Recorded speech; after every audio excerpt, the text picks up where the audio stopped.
c'est-à-dire di ngeen ma baal nag parce que dafa am nu mu bëgg a aborder débat bi parce que su fekkee damay jël point bu nekk ku nekk bëgg ci ñëw te point yi mu aborder dafa bëri. dafay xaw a doy waar. mais dama bëgg rek par exemple ma jël benn point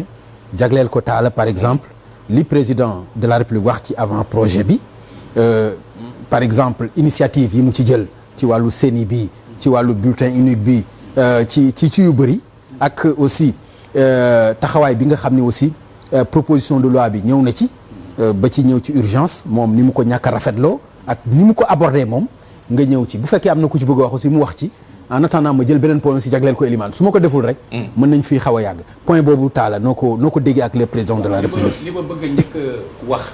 jaar ci li Souleymane wax damay koy saluer Souleymane gis nañoo gisee def naa depuis 99. dëgg la sama procès bu ma amoon. ñu tuddee kon le procès de la jeunesse malsaine moom bokkoon na ci ñi ko voilà loolu bokkoon na ci ñi ko reporté wa on prend toujours beaucoup de plaisir à l'écouter alors bi muy wax ci contexte ak prétexte defe naa kenn ci yéen miinul ñaari contexte ak prétexte di ma ciy dégg wala di ma ci gis mooy 31 décembre ak 3 avril parce que booba président de la République même bu mu amul lu mu wax sax il est obligé mu wax donc du musuma jóg di commenter discours am boobu musuma ko def je ne l'ai jamais fait pourquoi parce que loolu c'est la République c'est des moments solennels yoo xam ne il est tenu mu wax ak ñun wax ñu luñ neex mais bu fekkee ne dafa toog décider boppam que day wax ak sénégalais yi rawatina ci moment boo xam ne ñi ngi doog a génn ci 1er mai te ñu bëri ci syndicalistes yi wax ne ñoom tàyyi nañ ci di jóg di signer luñ dul jëfee kon moment boobu am na benn xeetu wax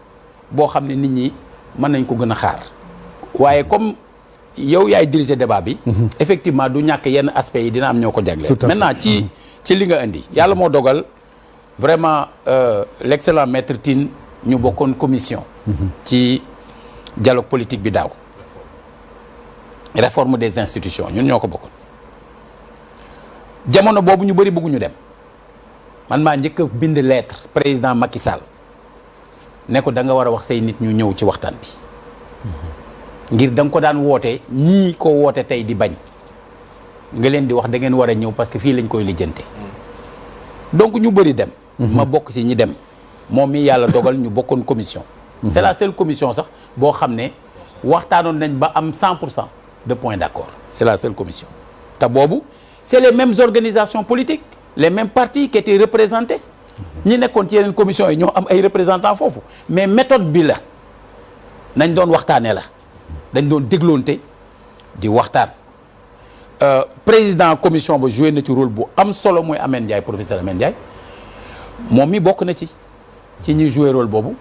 mais également Ndir qui dirigeait la délégation de PASTEF aussi a fait beaucoup d'efforts comme ñi nekkoon représentant wu yeneen parti pour ñëw ci sujet bi il y a par exemple la Cour constitutionnelle ni ñu doon tàmbalee mooy dañuy ñëw ñu ni na représentant parti au pouvoir ubbi wax proposition mu wax ñu ni représentant opposition bi kooku wax ñu bëgg fa yem man leen il y a l'autre position voilà parce que am na ñoo xam ne waxewuñ fii waxewuñ fale man it damay tàmbali booba rafetlu li représentant parti au pouvoir bi wax ci cour constitutionnelle parce que ce n'est pas parce que moom daf ko wax tey que man damay jóg di contre loo xam ne depuis 20 ans maa ngi koy wax parce que moom moo ma rejoindre ci loolu nous avons travaillé à proposer des réformes institutionnelles depuis 2005 au Sénégal boobu ñun haute cour constitutionnelle sax lañ ko tuddee woon diversifier institution yi nga xam ne ñooy désigner mais le président gardant le pouvoir de nomination mais ñu fexe ba nga xam ne ña fay nekk bu ñu waree nekk par exemple juróom-ñeent mu am institution yu bëri yoo xam ne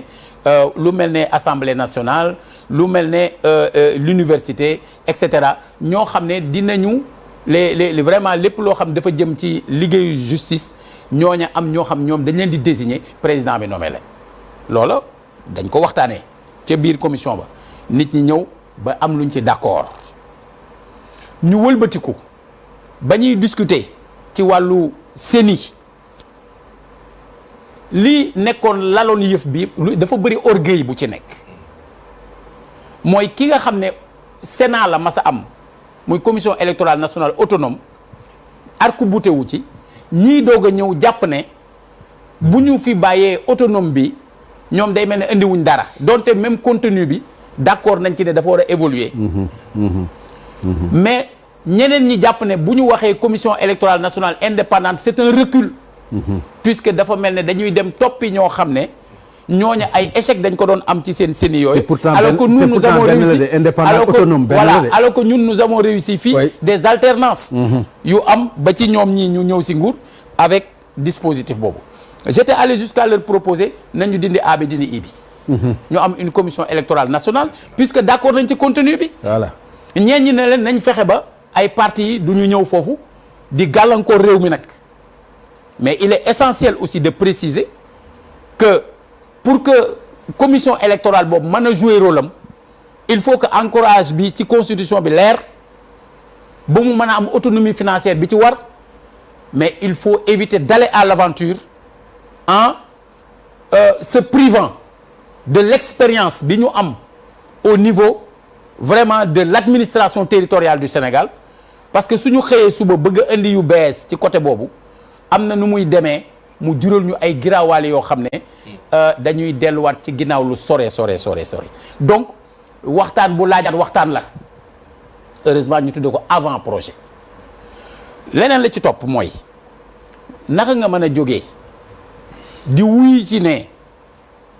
dañuy génne ministère de l'intérieur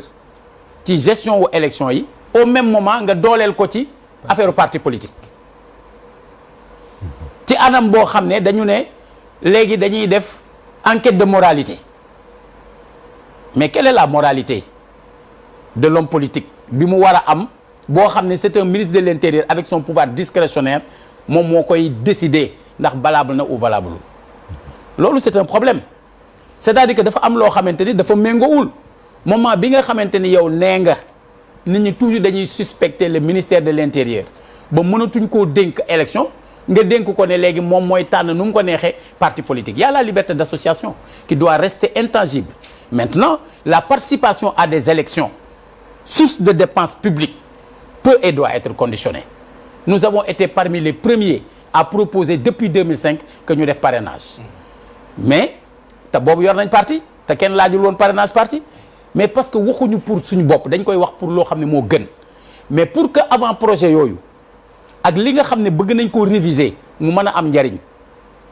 il faut qu'on aille au-delà de président dootul nekk chef de parti loolu ànd naa ci rafetlu naa ko